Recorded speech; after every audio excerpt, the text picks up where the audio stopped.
আসসালামু আলাইকুম ওয়া রাহমাতুল্লাহি ওয়া বারাকাতুহু। আমরা বর্তমান ইলেকশনের সম্পর্কে একটা কথা বলি। জি, বর্তমান দেশে যে পরিস্থিতি, বিশেষ করে জামাতে ইসলামের উপর যে অত্যাচার চলতেছে, বিশেষভাবে যারা ধানের শীষ নিয়ে দাঁড়াইছে, এরা ইসলাম যেন বিজয় না হতে পারে সেই বিষয়ে তারা প্রচারণা করতেছে। কেন? তোমরা কি আল্লাহকে ভয় করো না? ইসলাম তারা কায়েম করতে চাইতেছে, জামাতে ইসলাম এটা তারা প্রাধান্য দিতে চায় না, কারণ তারা যদি ক্ষমতা না আসতে পারে তারা চাঁদাবাজি করতে পারে। আপনারা দেখুন, জামাতে ইসলামের মধ্যে কয়জন ভালো লোক আছে, কয়জন দিনদার পথে আছে, কয়জন আল্লাহ রাব্বুল আলামিনের কথা বলে, কয়জন কোরআনওয়ালা কথা বলে, কয়জন নবীর প্রেমের কথা বলে, এবং বিএনপির পক্ষে দেখেন তারা কয়জন আল্লাহর পথে আছে। এরা যে জনগণ না বুঝতে পারে, ফেসিড সরকার যেরকম করে গেছে সেরকম আবার জনগণের মধ্যে পড়ে যাবে।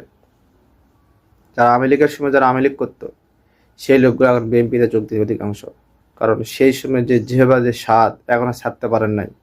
কারণ যারা জামাতে ইসলামের মধ্যে যারা যে যোগ দেয় তারা তো সেই স্বাদ গ্রহণ করতে পারবে না। কিসের জন্য?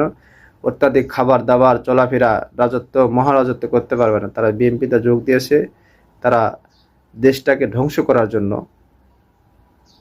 তারা নবীর আদেশকে অমান্য করে তারা বর্তমান যে পরিস্থিতি সৃষ্টি করেছে, এই জন্য জনগণদেরকে বলি, আপনারা এখন সাবধান হয়ে যান। যদি আল্লাহ রাব্বুল আলামিনের প্রতি তোমাদের বিশ্বাস ইয়াকিন থাকে, তাহলে ন্যায় ইনসাফের প্রতি তোমরা ভোট দিয়ে ইসলামটাকে কায়েম করার চেষ্টা করুন। এবং আগেকার দিন যে বুকের ভেতর দিন আপনাদের কায়েম ছিল, সেটা পরিবর্তন করে দিনে ইসলাম, কোরআন এবং হাদিসে অনুযায়ী জীবনযাপন করার তৌফিক আল্লাহ সুবহানাহু ওয়া তাআলা চাইবেন।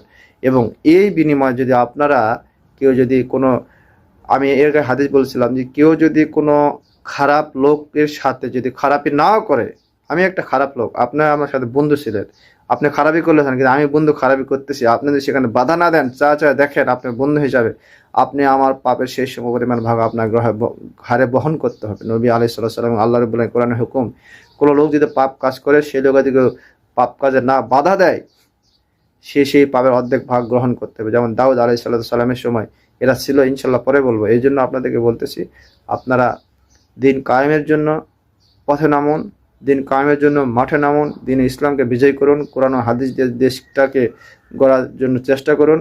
আল্লাহ সুবহানাহু অবশ্যই এই জাদা আপনাকে কিয়ামতের ময়দানে দেবে। দুনিয়া যদি না পান, আল্লাহ রাব্বুল আলামিন কিয়ামতের ময়দানে আপনাকে সেই জাযা দিবে। এবং জামাতে ইসলামকে সবাই ভোট দিয়ে জয়যুক্ত করুন ইনশাল্লাহ। জামাতে ইসলাম কোরআন ও হাদিস দিয়ে দেশটা পরিচালনা করবে। আসসালামু আলাইকুম ওয়া রাহমাতুল্লাহি ওয়া বারাকাতুহু।